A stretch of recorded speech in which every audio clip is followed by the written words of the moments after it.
12 KG LPG সিলিন্ডারের দাম ১,২৪১ টাকা থেকে ২৬ টাকা কমিয়ে ১,২১৫ টাকা নির্ধারণ করেছে Bangladesh energy regulatory commission BERC, যা আজ সন্ধ্যা থেকেই কার্যকর হবে। রবিবার এলপি গ্যাসের নতুন এ দাম ঘোষণা করেছে কমিশন।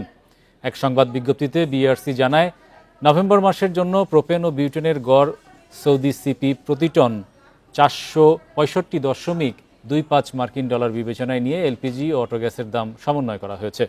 এর আগে অক্টোবরে প্রতি ১২ কেজি সিলিন্ডারের দাম ২৯ টাকা কমিয়ে ১,২৪১ টাকা নির্ধারণ করা হয়। তখন অটোগ্যাসের দাম ১ টাকা ৩৮ পয়সা কমিয়ে প্রতি লিটার ৫৬ টাকা ৭৭ পয়সা নির্ধারণ করা হয়েছিল। রোববার অটোগ্যাসের দাম আরও কমিয়ে ৫৫ টাকা ৫৮ পয়সা নির্ধারণ করা হয়। যদিও সরকারি কোম্পানির সরবরাহ করা এলপিজির ১২.৫ কেজি সিলিন্ডারের দাম ৮২৫ টাকায় অপরিবর্তিত রাখা হয়েছে।